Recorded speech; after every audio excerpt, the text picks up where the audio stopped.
Good morning once again to everybody who has joined us. Thank you for joining us. We're here from Malta's Financial Intelligence Analysis Unit, which, even for the benefit of any non-Maltese listeners today, is Malta's Financial Intelligence Unit on the one hand, but also its anti-money laundering supervisor. My name is Borj Bonacci. I'm from the FIAU's Guidance and Outreach team, which is the section within the FIAU that's responsible for drafting guidance, provide training and carrying out outreach events in general. And today we're joined by my colleague Janika Pisani. Janika works within the guidance and outreach team too, and she also worked very extensively on the document, on the guidance document on the funding of terrorism that we issued earlier in July. And we're also joined by my colleague Monique Kauke from the same team. And together, after my introduction is done, I'll pass the floor on to them and they will be delivering this two-part webinar on the funding of terrorism. For today's session, we are also joined by our guest speaker, Dr. Helga Buttigieg de Bono, who is the executive head of the National Coordinating Committee for Combating Money Laundering and the Funding of Terrorism, or what we refer to as the NCC in short. Among other functions of the NCC in the realm of anti-money laundering, the NCC is responsible for carrying out risk assessments, so be they national risk assessments or thematic risk assessments in the area of money laundering and funding of terrorism.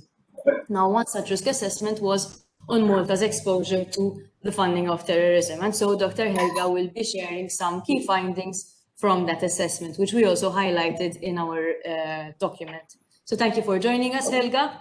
And we'll also look at local case studies that the FIAU's intelligence analysis team handled. And at the end of the session, there will be time for some questions too. Finally, please note that this session is being recorded and a recording will be available on our website shortly after. So please keep your microphones turned off. And at the end of the session, we can take some questions from the main chat. So we're all holding these two sessions on the funding of terrorism to complement the guidance note that was published on the 17th of July. This document is available on our website under the publications section. And of course, we may be biased, but we strongly suggest that you read it. But also it's because a lot of our previous efforts have so far been focused on money laundering risks and typologies. But we are all aware of just how harmful terrorism is. And the funding of terrorism is an ever-present, ever-developing phenomenon that can be understood in a lot more detail, but also as distinct from the concept of money laundering, which is often treated together for reasons which we'll get into later. But to be in a better position to detect and help prevent the funding of terrorism, we need more in-depth knowledge on the typologies and on the red flags that we need to look out for. But also, before that, we need to actually understand what the funding of terrorism is. So we're speaking about a definition. So the guidance document breaks down the definition of the funding of terrorism and then explains stage by stage how this can take place, be it through the raising of funds, the movement, or the eventual use to support terrorist causes. Now, when speaking of funding of terrorism and providing guidance to subject persons, the local context is especially important. So in this document, we also explained how, being a busy international financial center, Malta is more susceptible to funding of terrorism through the movement of funds through the financial system. So through the use of local financial institutions, local non-financial businesses and professionals, and even charities and NGOs. And then the rest of the document explores emerging typologies and the vulnerabilities that are inherent to the different financial and non-financial services, as well as red flags that are relevant to those services. And then importantly, we provided case studies throughout, so to bring these red flags and typologies to life. But I also think that the ultimate aim of this document was to enhance our understanding, subject persons' understanding of what the funding of terrorism is, so that we can become more sensitive and be in a better position to pick out potential funding of terrorism activities when we are looking at suspicious activities and when we are submitting that suspicious transaction report, so the STR. And naturally, when an STR is flagged as having possible involvement of funding of terrorism, it is treated by the FIAU with the degree of urgency that one would expect. So hopefully, that very brief overview should have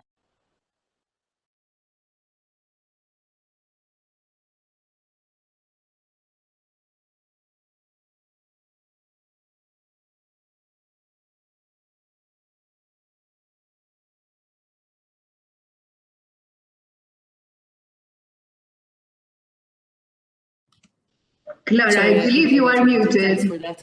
So I'll start again from this slide. Now, if I had to ask what terrorist funds are used for, I think that the most obvious first choice would be to fund the attacks themselves. So the materials and the weapons that are used to commit those horrific activities that claim so many lives and cause so much damage and harm.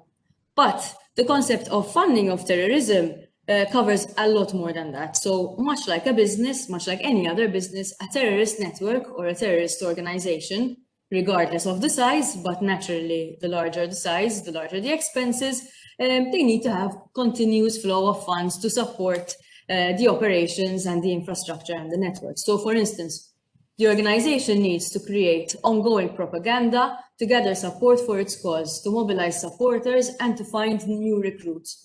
And this has become increasingly difficult to do in an overt manner, as used to be done perhaps earlier.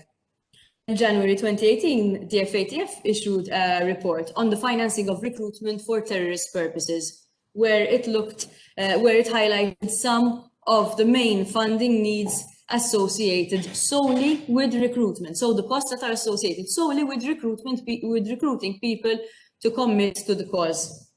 And these include the recruiter's personal needs and the maintenance of basic infrastructure for recruitment, the production and dissemination of recruitment material, any costs that are associated with the goods or the services that recruiters would need to facilitate the participation of new recruits. So for instance, primarily it would cover travel and accommodation costs and basic living expenses, even food expenses.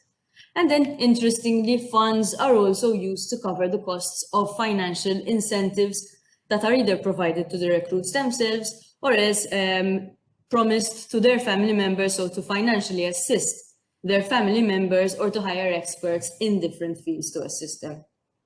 An organization would also need to provide educational material or fund the education and training of its recruits so that it can continue to carry out its purposes. Many terror tactics would include, for instance, chemical, biological, or explosive warfare. And you can find that within terror organizations, there are some very highly educated and very highly promising and skilled individuals, but who are using their chemistry genius or their IT genius, for instance, to design explosives or to carry out and design sophisticated cyber terrorist attacks. And these are usually carried out by highly skilled individuals. Now, this type of education can come from some very good schools, but it needs funding. And the FATF report even mentions high-quality online propaganda. So, for instance, online magazines and even video games produced by ISIS to continue spreading its message and getting new recruits. And of course, to produce these materials, but also to maintain them requires a lot of constant funding. But, so we've looked at what FT more or less covers as a concept. But is there a definition of the funding of terrorism? Under Maltese law, there is, and it is also based on United Nations conventions. And the Maltese Criminal Code defines acts of terrorism and terrorist activities in breathtaking detail. So Article 328A, for instance, of the Criminal Code contains a very comprehensive list of the actual acts that would constitute acts of terrorism. So from taking away the life and liberty of a person, to causing destruction to government facilities or public spaces, seeking aircrafts or ships, researching into biological weapons, among other acts. And then 328C describes what we often call offenses linked to terrorist acts.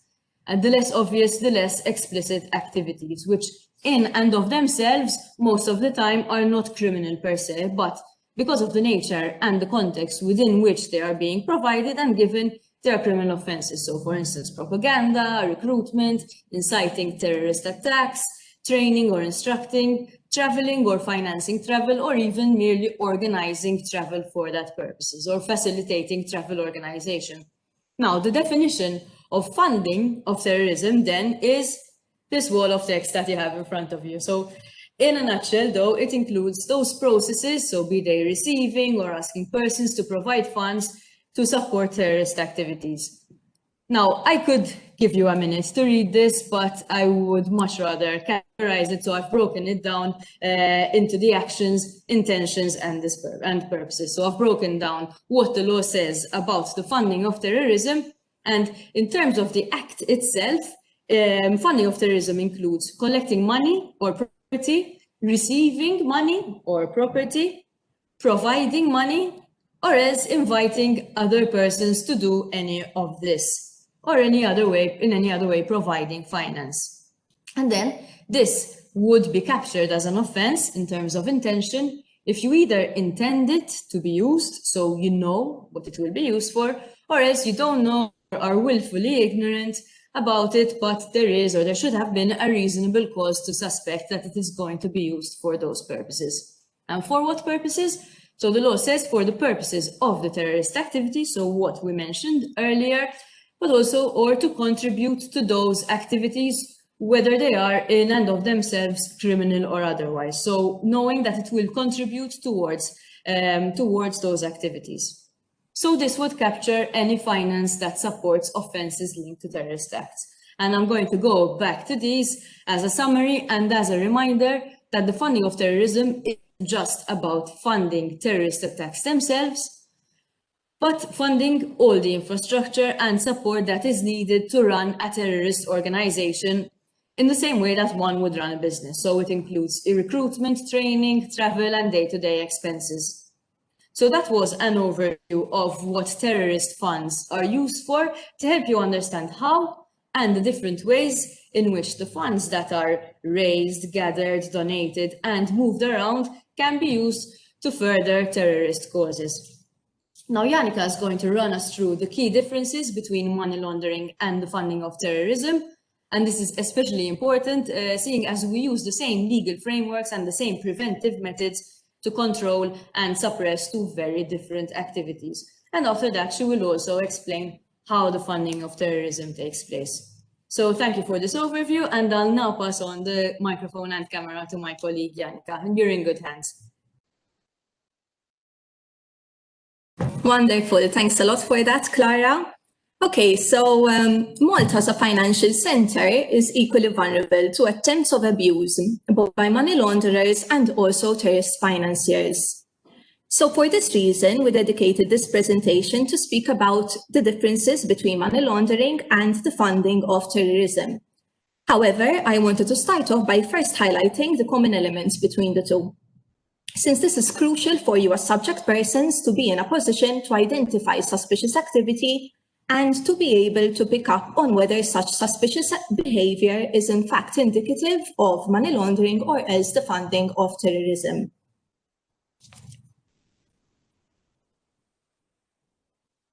Okay, so in both the acts of money laundering and the funding of terrorism, there is an attempt or desire to hide either the source of the funds or else the destination of the funds. Therefore, in common, there is the desire or the intent to obscure the audit trail of funds. Proceeding with the common elements of ML and FT, what you can see on this slide are the techniques which are commonly adopted by both money launderers and terrorists. So for starters, both try to evade the authorities' attention. They also try to hide any connections and obscure the money's audit trail, as well as both seek to protect the identity of sponsors and beneficiaries of the funds in question. Now coming to the differences between money laundering and the funding of terrorism, when it comes to money laundering, the ultimate intention is to make dirty money appear legitimate. So what we refer to as the cleaning of dirty money. In the context of FT, the goal is to use money, which money can be obtained either through legitimate means or illegitimate ones, for activities or purposes related to terrorist groups. So to be able to avoid to be used as vehicles of both ML and FT, the first step is for you to, as subject persons, to understand the distinction between the two and to have a clear mindset on both acts, since this will empower you to identify FT and ML within suspicious activities. Okay, so now to discuss the differences between two offences, we have created this slide which highlights the differences between the two acts. So in ML, funds are derived from criminal activities, whereas in the case of FT, funds can be derived through legitimate as well as illegitimate activities. Money laundering takes place with proceeds of illegal activity, and the objective is to conceal the illicit source of the funds, since this provides a legitimate front to the funds. And because of this, this permits criminals to use said funds freely within the financial economy.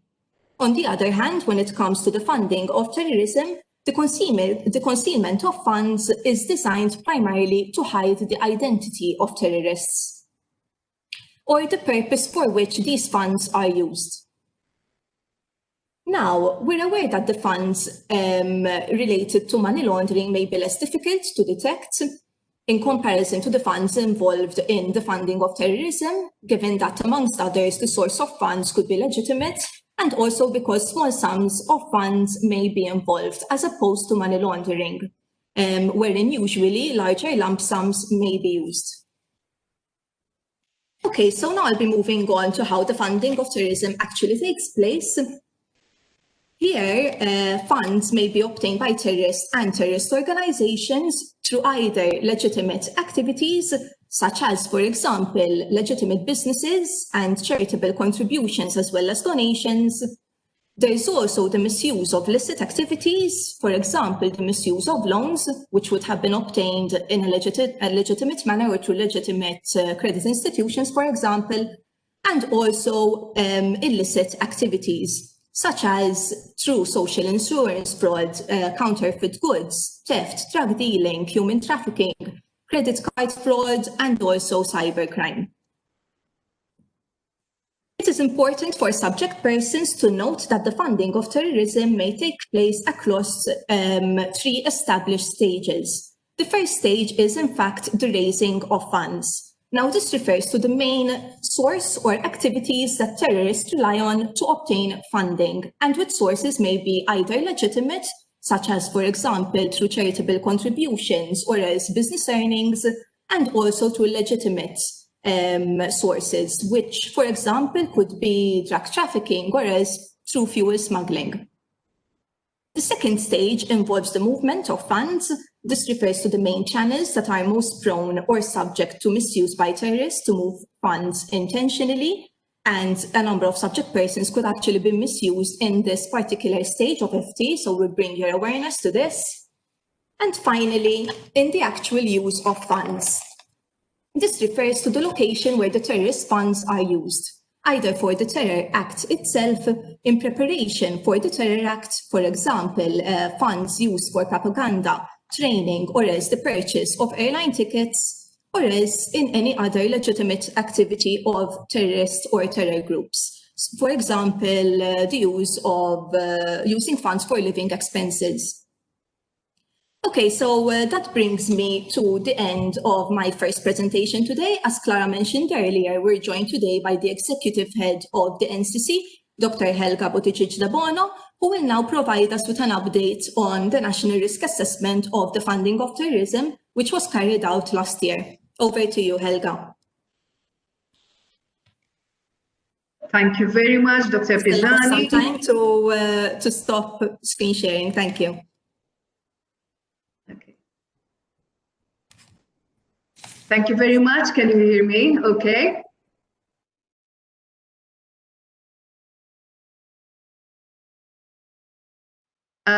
Good morning, ladies and gentlemen.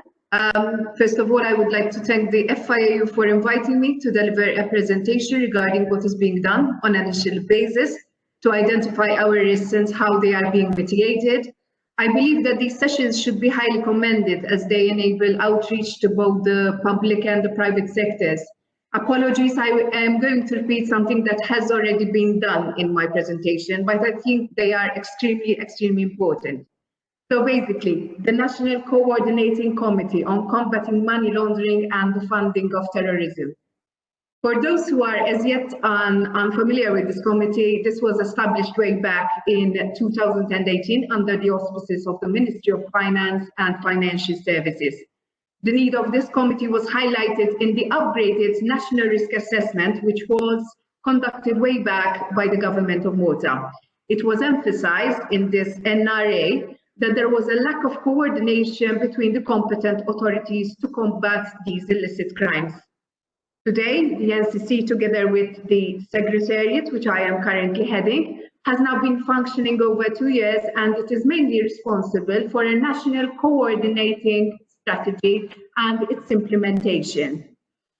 As you all know, way back in November of last year, Malta received the results of the Manival Evaluation Report, which is being referred to in my slides for short as the MER. In the results of the immediate outcome 1, the report emphasized that Malta needed to take action in understanding the risk and the threats by conducting risk analysis of both money laundering and the funding of terrorism. The NCC therefore decided to conduct sector-based risk assessments, which are basically an annex to the National Risk Assessment of 2017. The NCC legislation caters for the setting up and monitoring of a national strategy and for the identification of these risks, these threats, and these vulnerabilities by carrying out risk assessments, and also to keep these risk assessments up to date. This is extremely important since you may appreciate that risks are dynamic and these documents need to be kept as a live study. As I have already indicated, the last NRA was updated in 2017. In the findings of this risk analysis, 7 initiatives were listed, which basically serve to strengthen the national AML-TF regime. One initiative called for the completion of sector-based risk assessments, including this one, which is being addressed on terrorism financing. This risk assessment was conducted way last year as a national effort and was endorsed by the NCC board members. Basically, it included the gathering of data and the input of all the competent authorities, which gave a picture of the risks faced in Malta with regards to terrorism financing. Of course, I must highlight that the document would not have been possible if there had not been a national effort, and the input given by all was crucial for the writing of this document. The data used to conduct the risk assessment was submitted by all the competent authorities, including the FIAU, from data that they had and from data which is gathered from the private sector. Basically, this fourth slide lists the main stakeholders which helped conduct the risk assessments. Several meetings were held with these organizations and the input was gathered from them. As I have already said, the listed authorities also submitted data which they gathered from the private sector. The risk analysis was carried out with the advice and the support of the international world-famed consultants, and the document was the result achieved after many months of meetings conducted with the authorities and the submission of data from them. This risk assessment was based, of course, on the latest international guidelines regarding terrorism financing. Having a framework is crucial. It is important to assess the differences between terrorism financing and money laundering. Thus, a structure for assessing terrorism financing risks was adopted from the money laundering framework. It has to be pointed out it has been pointed out by the FATF guidelines that countries may find difficulties in assessing TF risks because low values of funds are used. Also, there may be a variety of sectors which are being used for the financing of terrorism. At the end, the crucial difference between money laundering and terrorism financing is that the money laundering is the process which makes illicit funds appear legitimate by laundering them into the system, while terrorism financing may be using legitimate funds for terrorism purposes. While money laundering is a process to launder funds achieved from illicit activities, financing of terrorism may use both legitimate and illegitimate funds, even of very low amounts, as I have already stated. At the end, the funding of terrorism is used to support acts of terrorism, related attacks, and the funding of terrorism organizations and individuals. Thus, identification of terrorism financing risks and threats need to be intelligence-led. Moving on to the risk assessment which we conducted last year, we considered the type of actors that pose the threats, the terrorism environment, and what influenced the terrorism financing activities. According to the intelligence gathered, it was assessed that the risk of a terroristic attack locally at the time of the study was very low. The threats were assessed according, as I said, to the FATF guidelines regarding terrorism financing of the 2019. These guidelines also highlight that jurisdictions in close proximity to jurisdictions with active terrorism may often face additional cross-border threats. Thus, Malta's position in the center of the Mediterranean is considered, unfortunately, a threat on its own. Hence, it is important for all authorities and also private entities to understand these threats so that the risks can be mitigated. It is vital that there are efficient and effective security checks which help address these risks.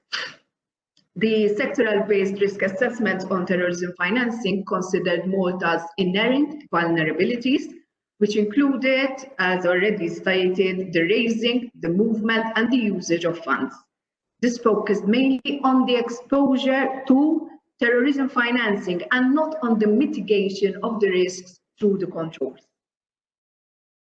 The raising of funds considered the potential sources of terrorist funds.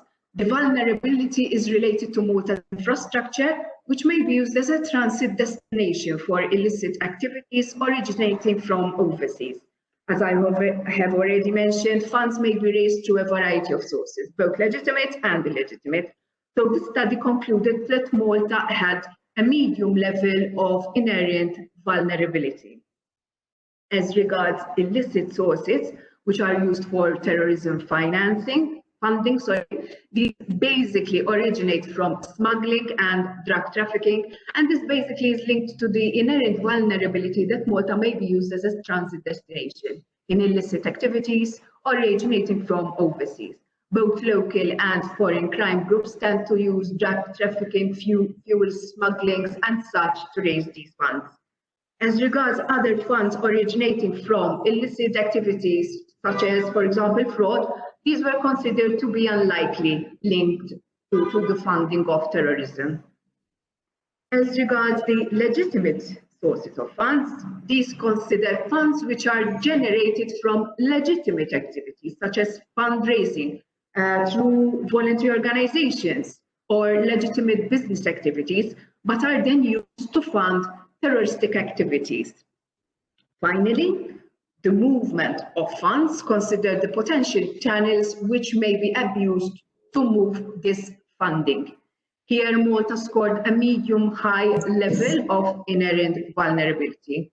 It was assessed that terrorist actors use a variety of channels to move this funding, and these have been broken down into three categories.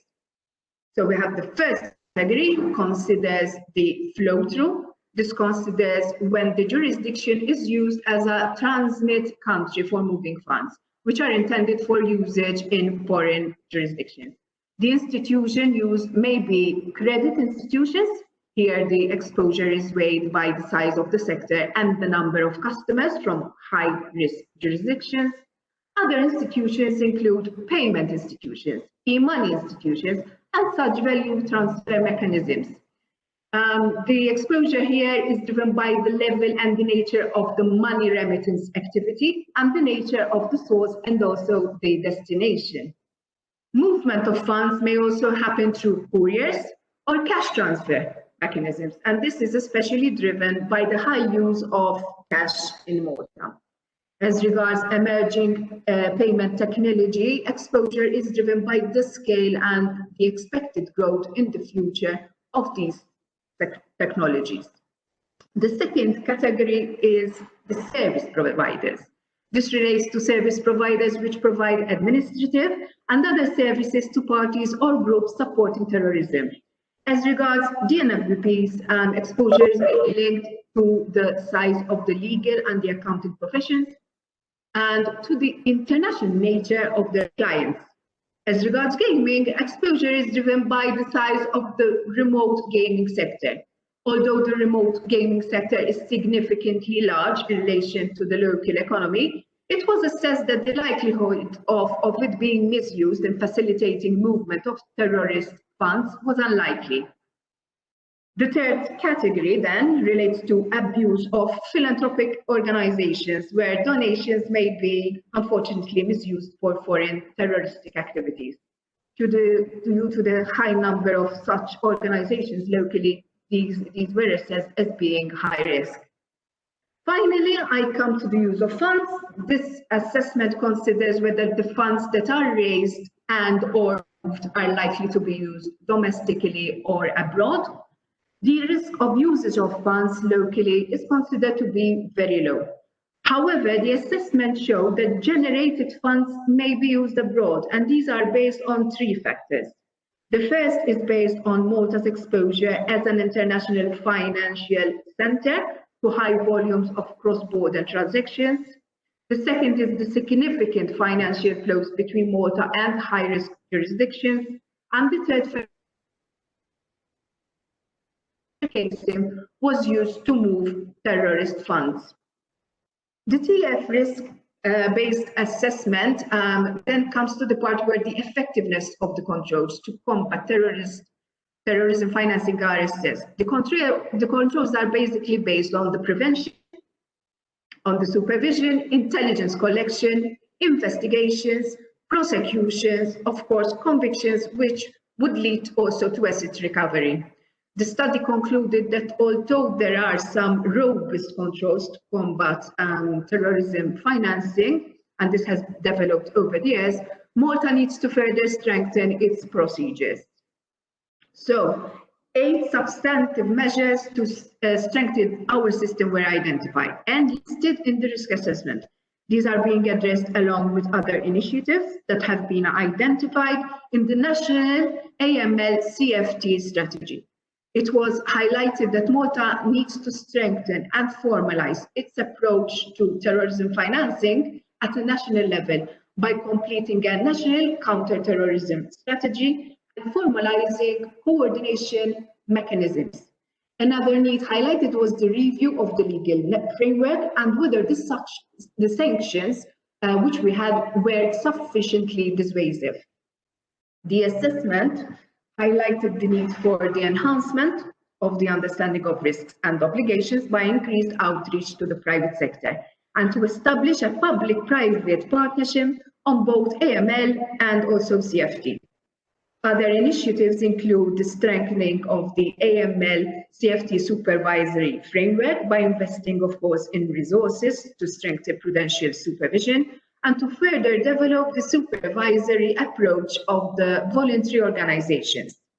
Another requirement is the strengthening of the process from the analysis of terrorism finance intelligence to investigation and to also increased coordination which would eventually lead to terrorism financial cases. The last 3 highlighted initiatives include the acceleration of efforts to strengthen the cross-border cash regime through legislative changes to empower the Customs Department, to enhance the processes of verifying beneficial ownership, and to have an effective asset recovery bureau. All these initiatives that I mentioned have either already been addressed by the relevant competent authorities or are way into the pipeline. One last comment would be that the private sector also needs to be part of this national effort by taking a proactive approach, as they also need to understand the risks linked to their organizations and take a risk-based approach by having effective mitigating controls in place. The key results of our sector-based terrorism finance risk assessments, along with other risk assessments, also with their emanating action plans, is available on our website, the NCC website. These results are intended to assist the competent authorities to prioritize efforts and to help them provide the proper outreach to the private sector. The key results document is also intended to also allow the private sector to develop proportionate and effective controls in developing their own risk assessments and having mitigating controls in place. This brings me to the end of my presentation. I hope I have given you a sufficient explanation of what our national TF risk assessment contains, basically. However, in case of any clarifications, kindly feel free to reach out to us through our website, the NCC website. We will do our best also to answer your queries, myself and my staff as well. And thank you for your kind attention.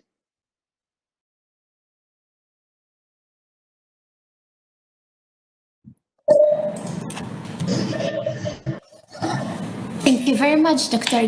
Helga, for that insightful presentation. Now we're going to move on to another presentation. So I'm Monique Kauki. I'm a Guidance and Outreach Officer within the Legal Affairs section. And we will now be dealing with a case study which can be found on page 15 of the guidance, that is case study 1. So this case study is a local case study which dealt with the movement of terrorist funds using a licensed Maltese credit institution. Through this case study, we will also be highlighting the red flags and vulnerabilities in order to help subject persons to identify situations which lead to uncovering acts of funding of terrorism. So the next slide is about the case study 1, which revolved around a situation whereby a number of employees working with the same employer held bank accounts with a particular licensed Maltese credit institution. These employees worked at a company which operated in a high-risk jurisdiction, and the industry they worked in is recognized to be high risk in relation to money laundering and funding of terrorism. Nevertheless, the Maltese Credit Institution did not classify the employees in question as presenting a higher risk, and for the appropriate level of CDD, including the relevant ongoing monitoring, was not appropriate to cater for a higher customer risk. The situation highlights the subject person's duty to identify and assess the money laundering and funding of terrorism risks through the business risk assessment and the customer risk assessment, and vary and adapt the measures, policies, controls, and procedures following the risk-based approach to safeguard the business, in this case, the credit institution. Now, going to the next slide. The case study then continues on to state that it took time for the credit institution to realize that there was a pattern in the transactions taking place by these employees. The transfer was taking place back and forth between the employees themselves, and these transfers were significantly high and were labeled as loans and loan repayments. Through further investigation, the credit institution recognized that the loans were illegitimate in nature. This was identified due to the lack of logic and lack of economic sense in relation to the transactions. All in all, the pattern of transactions appeared to be intentionally generated in order to hide the audit trail of the funds. So extracting a simple linear process out of the very intricate pattern of transactions that took place, this long process would occur in the following manner, as explained in the slide. So there would be a transfer from customer A to customer B, masked as a loan. Then customer B would then lend money to customer C through another masked loan, and so on and so forth. So it continues on. The linear process continues on, and then there would be other loan and loan repayments. So there would be a cycle going on. Further checks were conducted by the credit institution, and through reputable media sources, it was then discovered that the employer providing work for the group of employees had been linked with a designated terrorist group. If proper checks have been initially conducted, this link could have been picked up by the subject person even at onboarding stage. And additionally, just as a side note, it is important to note that one needs to be careful when choosing media sources, and therefore it is essential that one uses reputable and reliable ones. Eventually, the credit institution submitted a suspicious transaction report, which led to the FIU's launching of its own analysis. The FIU's analysis also produced this diagram, which is also available in the guidance document at page 16. This diagram actually represents just a fifth of the size of the full pattern of transactions involved in this particular case. As one can see, the transactions initiated from company A to various persons, that is person 1, person 34, 35, 25, 36, and 42. Once the transactions passed through these individuals, a series of transactions of loans and loan repayments started taking place. The persons indicated in blue, as it is seen in the diagram, are persons who were already in the FIU's databases previous to the submission of the STR. In regards to person 40, once the STR was submitted, the FIU also noticed that a request for information on person 40 had already been received from another FIU. So these sanitized charts provided in the guidance document for this case study and the other 2 local case studies which can be found in the guidance all show a web of transactions which would actually indicate a common organizational framework much larger in size. Therefore, subject persons should always keep an eye on the bigger picture, focusing on the individual customers, but also making sure that an analysis on any links between other customers and other individuals is accurately conducted. Now we're going to move on the typologies and emerging trends in funding of terrorism. In correlation to this case study explained above, we are going through the vulnerabilities and red flags which are related to loans, and then Yannicka will proceed to explain the other vulnerabilities and red flags in relation to other instruments. Some vulnerabilities to look out for are small and short-term loans, which are attractive for terrorist financiers, whereby multiple applications for loans would be made to various providers concurrently, but there would be no intention to repay the loaned funds. In the context whereby loans are obtained fraudulently, generally the loaned funds would not be intended to be used for the purpose for which the loan had been initially granted. And it is also worth mentioning that there is a higher risk that the loaned funds may be misused if the funds are given directly to the customer as opposed to the supplier of the product or service. Kindly also note that the following are some red flags which have been selected for this presentation. However, it is important to note that there are other red flags which are worth taking note of within the guidance.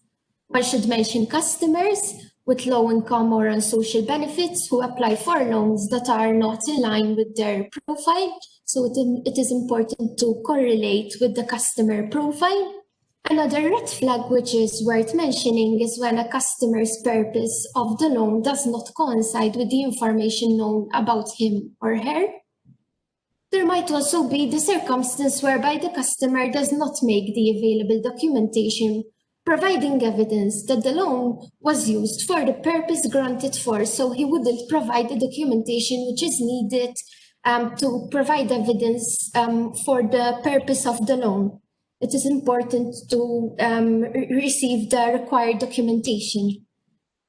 And another red flag to look out for is when multiple customers seek the services of the same subject person.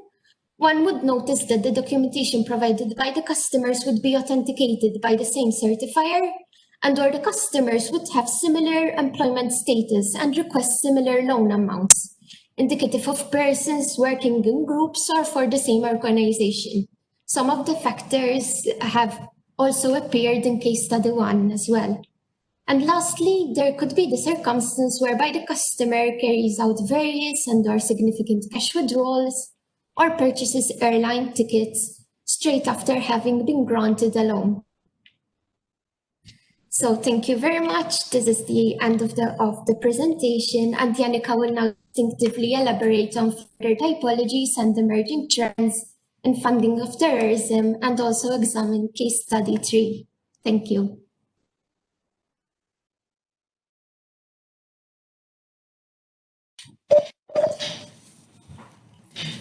Okay, thank you, Monique. I think we can all agree that that was extremely well explained. Moving on to other typologies and emerging trends in FT. So in the coming slides, I have provided a few pointers on certain typologies and emerging trends in the funding of terrorism, which you can read more about in the guidance document, which we issued last month. Actually, in order to have a more complete perspective of the typologies and emerging trends in the funding of terrorism, we cannot stress enough how important it is to read through the guidance. Okay, so I'll now be starting off by discussing some factors about cash. As we all know, Malta is still largely a cash-intensive country, so I wanted to start off by speaking about something current and which is relative to the Maltese culture. When it comes to cash, the vulnerabilities of this payment method include anonymity, that is, cash provides the payer and also the payee with a layer of anonymity, since it leaves no audit trail when it is exchanged from one individual to another. It is thus also difficult to trace. It can be transported across borders and also oftentimes without being detected. And it is also worth mentioning that because of these reasons, cash is one of the most common and traditional payment methods used in the black market. Some red flags which are pertinent to cash. So in the context of cash, one of the red flags to note is the use of large cash denominations. It is important to notice situations where individuals would request funds that are in smaller denominations to be exchanged into larger denominations. Another red flag is significant cash withdrawals, whether at once or as structured cash withdrawals, and also the transportation of large lump sums of cash coinciding with travel in areas known to have active terrorist groups or similar contexts. And another red flag is the use of substantial amounts of cash to purchase or else also to lease high-value goods, for example, either movable property or else even yachts, and especially when this activity is undertaken by persons from whom or else those which have meaningful connections with high-risk jurisdictions. This is a red flag since the true source of the funds may be difficult to ascertain. Okay, moving on to another current emerging trend in the funding of terrorism. This relates to the misuse of virtual financial assets, which we refer to as VFAs. So VFAs may especially be used for fundraising activities through which, for example, terrorist organizations or terror groups receive donations in a sophisticated manner. They may be attractive to terrorist financiers and are therefore vulnerable to misuse because by their very nature, they are structured to be decentralized. Some VFAs may be exchanged or else converted back to fiat or else to other virtual currencies. They are more anonymous than traditional non-cash payments and thus provide more anonymity to their users. There is also the functionality of the creation of new crypto addresses for transactions carried out, and this is very common when terror organizations request donations. Another vulnerability relates to the transactions wherein these are not usually carried out in person, and they are also accessible to anyone with access to the internet worldwide and without the oversight of a centralized authority. And thus there is the possibility of users receiving funds globally and even possibly from unknown sources. Some basic red flags in relation to virtual financial assets, which you as subject persons should pay attention to. The first of which is accounts being funded with funds held with institutions located in high-risk jurisdictions. identification documents which might be obtained through the dark web, so we can't urge you enough to conduct your CDD in a manner which is extremely thorough and which reflects the risk posed by the particular customer. And again, when transaction scripts or payment narratives picks up the involvement of illicit activity. And here it is important to always check for adverse media or else information from reliable sources. Okay, and finally, the last emerging trend which we will be discussing today is that relating to the misuse of non-profit organizations and charities. This is something which Dr. Helga also mentioned in her presentation. These vehicles tend to be attractive for terrorists because of the legitimate front that they provide. However, do note that this does not mean that all NPOs and charities are to be treated as super high risk. As subject persons, you should be attentive to the characteristics which are present in a transaction or else in a business relationship. So, for example, you should be cautious when it comes to donations being made to purpose foundations or voluntary organizations which are connected with geographical locations that are high risk, ungoverned, underdeveloped, known to have poor CFT oversight, those jurisdictions where terrorists are active or operate in close proximity, or else if the foundations or voluntary organizations themselves are known or suspected to have been infiltrated by terrorists. Charities may be abused and exploited in the following manner. There could be a diversion of funds or fraud within legitimate charities. There could be the use of a fake organization that poses as a legitimate charity.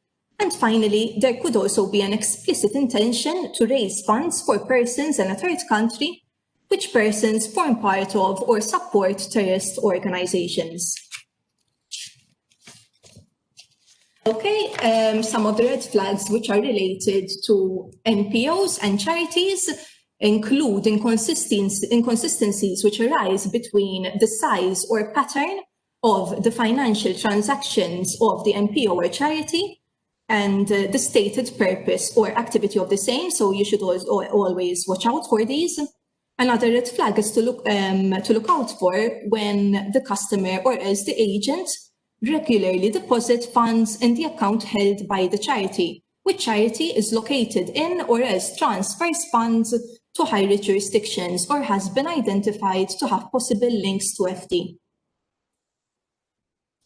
Okay, so I wanted to dedicate just a couple of seconds to mention some emerging trends in relation to the funding of terrorism in Malta, which were passed on to us by our intelligence analysis section. So it is important to take a look at the compiled list in the guidance document, which we issued last month. However, some of the emerging trends which have been listed in this slide relate to inflated salaries, and thus you should watch out for those salaries which seem excessive in comparison with the market rates for remuneration for similar roles, the encashment by customers of only checks issued in the name of third parties, including those related to salary payments or social security benefits, which at first glance might seem totally harmless, but do watch out for these. And one should also be on the lookout when there is remittance of money to locations that are in or adjacent to conflict zones or areas where terrorist groups are known to be present. So again, watch out for those geographical high-risk factors. Okay, we will now move on to another case study, the final one of the day. For those of you that wish to read further about this case study, this is the third case study in our guidance document. And the case study relates to a web of suspicious activity which was detected by a local credit institution. It is worth noting that the Maltese Credit Institution proceeded to submit a total of 46 STRs with the FIAU. And through these STRs, the FIAU initiated its own financial analysis on a total of 58 individuals. So our analysis also revealed some common trends between the individuals concerned. In fact, we noted that these 58 individuals were suspected to be involved in human smuggling and illegal immigration, the funding of terrorism, and also providing financial support to individuals linked with terrorist organizations. To go back to the STR submitted by this particular Maltese Credit Institution, The bank noted that a number of its customers had various similarities between them and engaged in similar suspicious behavior, which caught their attention.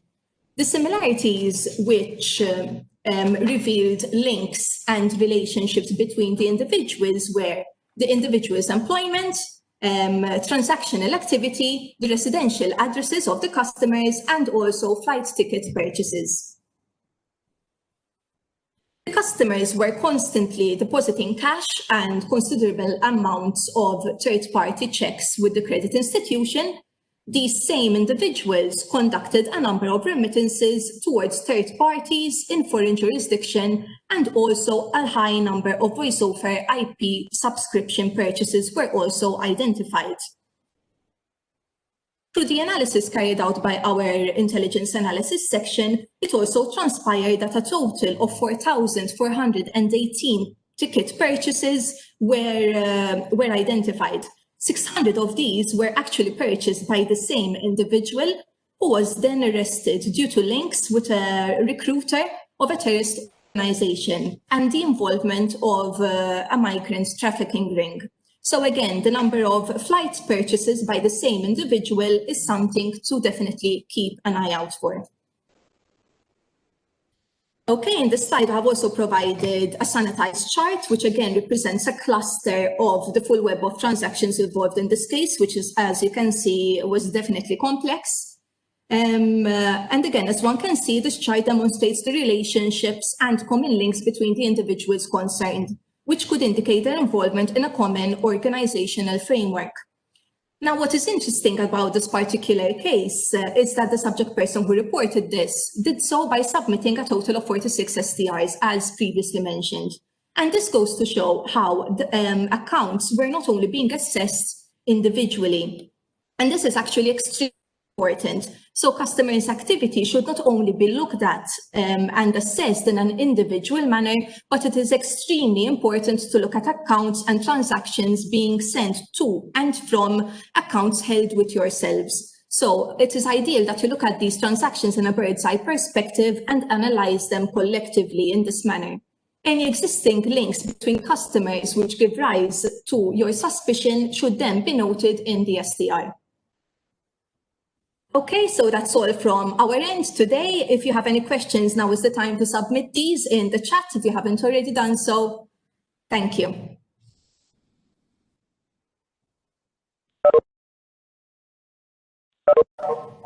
Thank you, Yannicka. Thank you, Yannicka, and thank you, Monique. It seems we've run out of time for today, and I don't see any questions in the chat yet, but if you have any questions, you can keep them handy for Friday, or you can always send an email on queries@fiaumalta.org. Thank you all for joining us. Thank you to Monique and to Yannicka for your excellent delivery today. A big thank you to the NCC and to Dr. Helga for your time today. We hope to see you on Friday for the second part. We're going to be joined by Mr. Yehuda Shefer, who is highly skilled expert in the area of money laundering, but specifically on the funding of terrorism. And we will learn quite a bit about dealing with FT in a risk-sensitive way. So I'm going to send out the link on our guidance document in the chat below. Thanks again, and wish you all a great day. Thank you and goodbye.